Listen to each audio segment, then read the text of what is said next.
Siya ay isa sa Bukana vloggers at ang minsan ang kanyang mga content ay adventure. Yes. Date po, may anak na siya.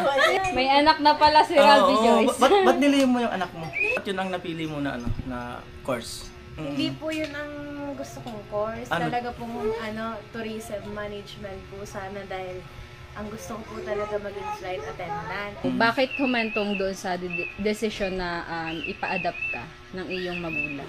Dahil po sa pag-YouTube nakapagpagawa po kami ng apartment galing po doon sa Apartment. Yung biological father niya is kakamatay lang.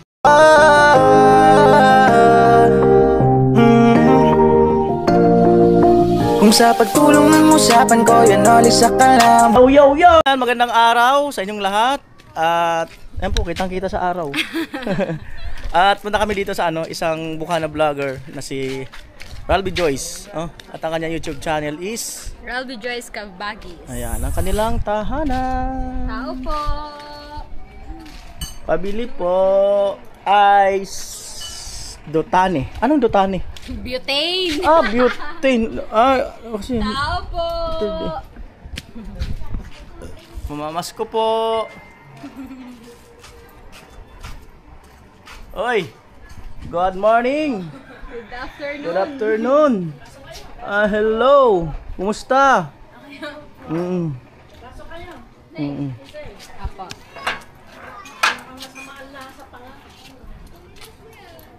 Hello! Hello, Miss Ralby Joyce. thank you po. Hello po. Ayan. Parang hindi nagbago yung bahay nila, lalong gumanda. Nagpunta na, nung Bukana borders kami, nagawin na rin kami. Parang talaga, mas nag-improve. Anak po ni Ralby Joyce. Hindi po! Kala ko anak. Pamangkin po! May anak ka na pala. Update po, may anak na siya. Ang title ko, may anak na pala si Ralby Joyce. May anak na pala si Ralby Joyce. Ba't nilihim mo yung anak mo? Nakawaniwala. Ba't nga nilihim mo? Okay lang ba yun ang ita-title ko? May anak ka na. Clickbait. Ayan po si Miss Ralby Joyce. Yan. Kumusta? Yes. Okay naman po. Ayan. Anong year mo na ngayon? Third year college po. Anong course? Secondary education po. Major in Filipino. Ba't yun ang napili mo na na course? Ayan na. Para tayo bumalik sa first steps ko. Ano po, nung una po talaga, hindi po yun ang gusto kong course. Ano? Talaga pong tourism management po sana dahil ang gusto ko po talaga maging flight attendant. Yung sa po, hindi ko rin po alam na kailangan para naka-align yung track mo nung senior high sa college. Opo. So, wala pong ibang choice. Pero, gusto rin naman po ng tatay ang teacher. Kaya po, Teacher. Ngayon, nagugustuhan mo na siya. masaya ate. Isang taon na lang, graduate ka na. Opo. Wow. Nag-aano ka na din, yung nagtuturo-turo. Opo, first year pa lang po kami. Nag-demo na. Parang masasabi mo ba na na will talaga, na dito ka talaga dalhin sa course mo to? Parang ate, since mahilig nga po ako sa mga bata, nung una, hindi, parang nung una po kasi, parang alam mo yun, yung ginagawa mo lang siya kasi kailangan, pero nung tumatagal na po, masaya siyang gawin. Habang tumatagal na, nagustuhan mo nang gawin yung pag-aaral. Masaya po. So sa mga hindi po nakakilala, si Ralby Joyce po is Bukana vlogger din po. Yes, so, ayan. Siya ay isa sa Bukana vloggers at ang minsan ang kanyang mga content ay adventure. Yes. Sumasama sa panguhuli. So, paano ka nagsimula mag-vlog? Bakit ka naging vlogger? Bakit mo naisipan mag-vlog? Ano po, katulad po nung naging sagot ko nung nag-live po kami sa challenge, ang pinakadahilan po talaga noon is yung hindi na po sumakay ang tatay sa barko po. Kumbaga po dito na lang po sa Pilipinas. Nakaranas ka na ba na sa pagsasama mo sa adventure na nakahuli ng isda? Opo. Marami? Opo. galing. Mga ilang kilo? Naiwan. Pinakamarami. Hindi ko. Pinakamaraming nahuli nyo. Sa pag-adventure vlog. Tulingan ata yun. Siya mismo nanguhuli yung mahabang nguso. Yung batalay. Batala siya mismo. Hindi ko po alam kung ilan. Pag kasi po ako kasama, hindi naman sa ano, may huli po, pero unti. Pero pag ang tatay lang, saka naman siya maraming nahuhuli. Sinasabi mo malas kapag kasama ka. Ayun na, tutor ko. So nag-tutor din pala si Ralby. Dagdag income. Galing. Anong inaano mo bata? Opo, bata po. Mga ilang taon? Usually po nasa, ilan taon na ba si Austin? Tutor. Kinder po yan eh. 6? Meron din sana ako ipapatutor sa'yo. Tumatanggap ka pa naman. Kung merong ako papatutoran sa'yo. Depende po sa schedule. Gawa po, paglabas ko po galing school, saka pa lang ako mag-ano. Ay, reschedule mo lang. Siguro si kapakpak patutor. Pwede mo ba akong i-tutor? Mas maano na sa akin kasi mas marami na natapos. And, joke lang yun. May 3 na naging course ko. So, pwede ba nating ipasok dito sa usapay about family? Opo. Okay lang naman. No lies. Pang ilan ka pala? Ilang kayo magkakapatid muna? 6 po. Pang ilang kayo? Ate, ang kuya, ang kuya. Ako, pang-4 po. Hindi ikaw ang bunso. Hindi po. So, sa mga hindi po nakakaalam, si Ralby po is inadapt ng kanyang tita. Ako. Ng kanyang tita, pero ayun na yung tumatayo niyang nanay at tatay ngayon, si Ate Jovi. So, kung napanood niya na naman yung dati, na interview na din siya dati ni Kuya Jeff. So, bakit humantong doon sa decision na ipa-adapt ka ng iyong magulang? Ano po hindi po nila dinidescribe as adapt kumbaga blessing po nila kung i-describe. Tapos po ang nanay nga po, since taga Ilocos po, kumbaga wala po siya talagang kamag-anak dito sa Bukana. And nagpa siya po ang mami na yun, ihandog ako sa nanay at sa tatay. Eh, wala nalaman yan. Hindi mo alam kay Noli? Wala po ata siya nang relation. So, matanong ko lang, di ba, kasali ka dati din sa pa-challenge. So, magkano yung pinakamalaki mong nasahod sa YouTube? Ano po talaga dapat yun, 151,000 pero may tax po na 20k. So, 131,000. 130k. So, ano na yung nabago ng YouTube sa buhay niyong pamilya? Nabago po sa buhay namin is yung ngayon po, dahil nga po sa pag-YouTube, madalas na po kami magkakasama ngayon. Ilang taon na rin po kami magkakasama kasi po nung nagbabarko pa ang tatay, ang pinakamatagal ko pong kasama siya is 1 month or 1.5 months po, gano'n. And ngayon, yun, dahil po sa pag-YouTube, nakapagpagawa po kami ng apartment galing po doon sa apartment yan? yung katabi po. Bali po, Galing, congrats. ilang students na rin po yung nangungupahan dito sa amin para po maging extra income. Congrats. Ang galing. Talagang pinag-isipan mo siya na doon mo ilaan yung kinita sa challenge. Imbis na parang gastos lang ganun. Opo, dahil ang ano po kasi, ang lagi ko pong iniisip na ang YouTube po ay hindi po panghabang buhay. Kumbaga po kung ano po yung kinikita ko, dapat po nilalagay natin siya sa tama, sa maganda, sa mabuti, and dapat po mapaikot natin yung pera natin. Ang galing. So, hindi daw panghabang buhay si YouTube. Paano kung pakasalan ka ni YouTube? Pabor. Para maging habang buhay kayo.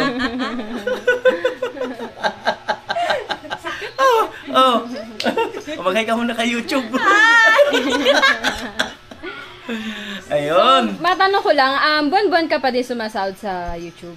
Nito pong last ilang months na ba na ito? August po at ang last ko gawa ng hindi na nga rin po ako makapag-vlog dahil busy po sa school. Pag-aaral. Opo. So, kamusta naman yung samahan nyo, yung band nyo ng ng mga kapatid mo? Wala naman pong nagbago kung ano po kami noon. Kasi po, kahit po ay nasa mga nanay ako, sama-sama pa rin naman po kami lumaki. Kasi po noon, ito po ay isang compound, kumbaga 5 bahay po ang nandito na nakatayo. Tapos po, sama-sama pa rin naman po kami lumaki. Kaya wala pa rin po nagbago. Ayan, kung okay lang, taga saan talaga yun? Ang mga Dito lang din. Taga dito din. Taga dito lang din sa Bukana. Taga dito din. nakakisab. So, pasensya na, natanong ko, no? Akala ko taga Pangasinan. Taga dito din. Ang nanay ko. So, Kuya Noli, kung hindi mo nalalaman, yung yung biological father niya is kakamatay lang. Kailan? August. This August lang. So, anong feeling, anong pakiramdam nung nawala na yung totoo mong tatay talaga? Ano po kasi yun, nung nawala ang daddy, wala po kami ng nanay dito nung hapon. No, galing po kaming Maynila, gawa po nagpa-appointment po kami ng passport. Tapos po, nung gabi, umuwi kami dito. Oras yun ay 8 p.m. po. Siyempre po, galing biyahe, pagod. Di maaga po kaming nakatulog. Tumawag na lang po sa nanay. Tapos po, sabi ng nanay, katok na sa kwarto ko na. Dati daw po, sinugod na sa ospital. Tapos natakot po. Tapos yun, nung nawala ang daddy, nawalan kami ng maingay, nawalan kami ng makulit na miyembro ng pamilya na haligi ng tahanan namin. Nami-miss mo? Yung ingay niya po, yung kakulitan niya, opo. Ingay po kasi talaga yun eh. Makulit po talaga. Nung nalaman mo, nung first time mo marinig, anong naging reaction mo? Hindi ko po alam talaga, dahil sabi lang po ng mga nanay, magmadali na daw po at magbihis na, dahil ang daddy daw po, ganyan. Antimabel po yung natawag din sa akin na naiyak na, kaya po nung habang papunta kami, ang tatay po nagdadrive. Hindi na makapag-drive ng ayos kasi gumagalaw na po yung manibela. Nag-iiyakan na po kami, as daan pa lang. So, ano talaga yung kinamatay niya? Ano yung cause of death? Ano ba yun? May ibang atake po talaga, heart attack. Pero ang sakit talaga niya, yung Sa potassium. Bumaba pa yung potassium. Heart attack. Yung heart attack ba, sakit sa puso? Oo, sakit sa puso. Sakit ba yun sa puso? Opo. Ang pagulo talaga. Napaisip din siya eh. Ang pagulo talaga si Kuya Noli. Talaga ako nasa health field. So, simula pala nung binlog yun ni Kuya Jeff, or nung sa live, nung in-interview ka ni Kuya Jeff, may nabago ba sa inyo nung na-reveal yung issue na yon? Wala naman pong nagbago.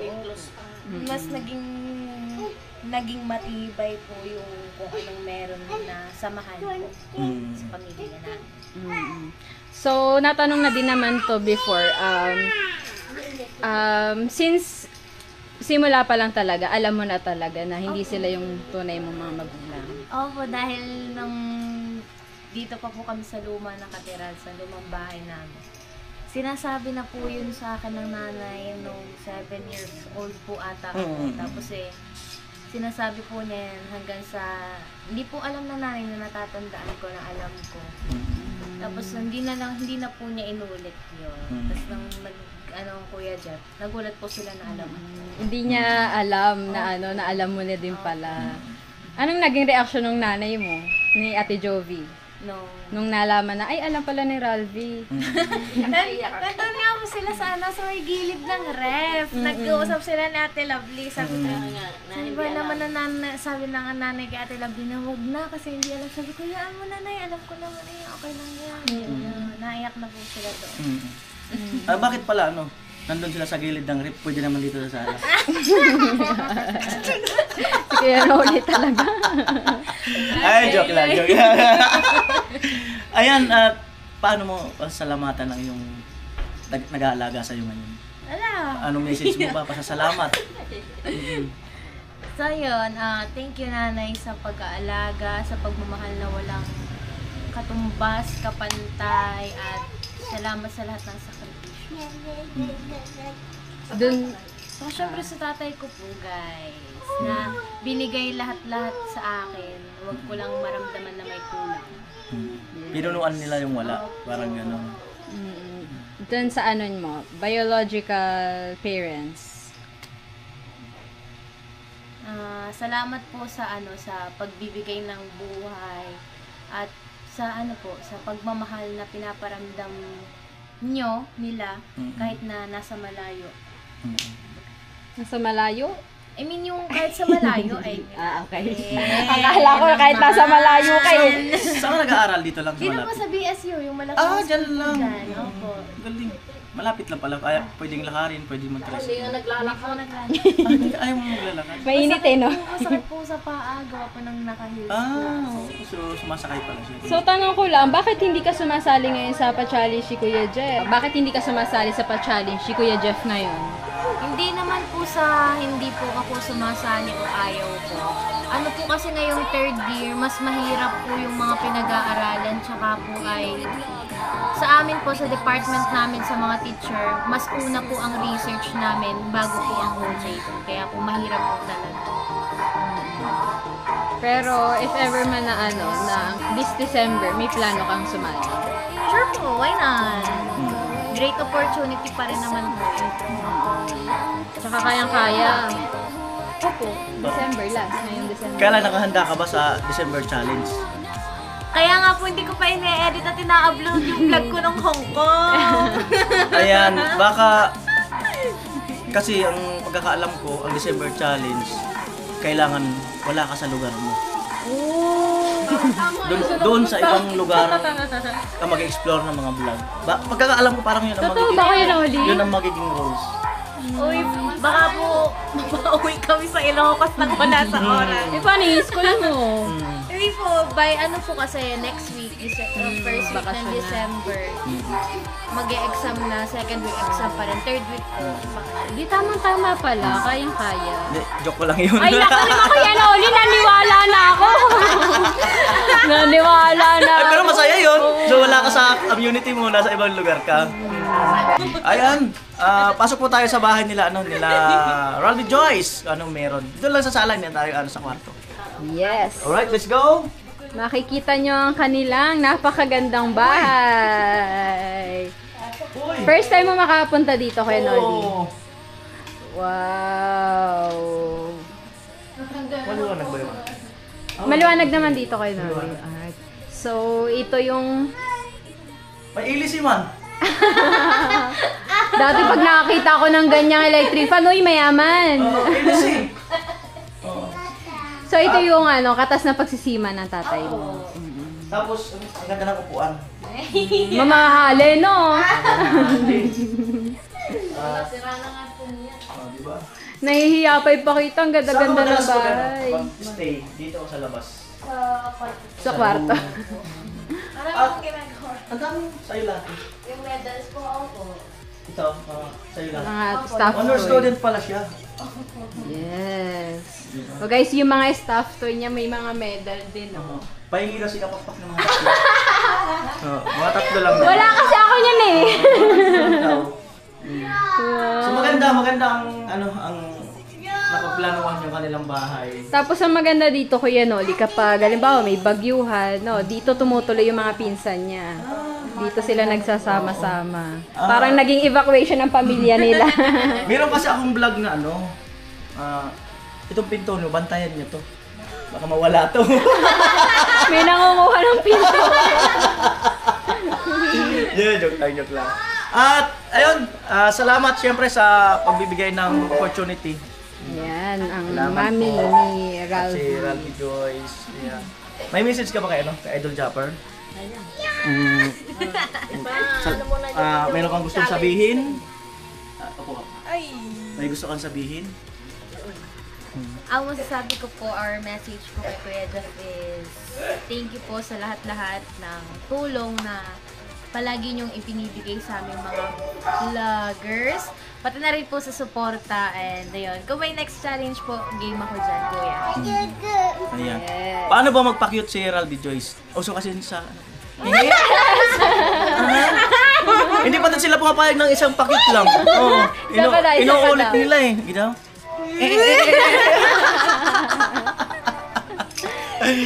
Alright, so yan. At maraming salamat po. sa Ay guys, inyo. pakita natin yung sinasabi niya pinagawa niyang apartment. Ito, di ba? Dalawa. Ano, yung spacer? Oo, ngayon ko lang to nalaman. Dalawa pala yan sa likod tsaka itong sa harap. Harapan ay solo. Ang ganda. Ganda. Magkano ang rent dyan? Sa solo na yung sport. Oo, maganda. Pwede Tapos na. doon ay 1 acre. Galing. Galing ni Ralby. Sa murang edad niya, naisipan niya yan. Yes, ate, dapat business mind. May income na siya. Mamang bata pa siya, may income na siya. Ang galing, no? Congrats dahil naalagaan niya yung income niya dun sa challenge. Ayan, salamat. Siyempre. Thank you so much. Bye. To the city streets, we began to feel the fire.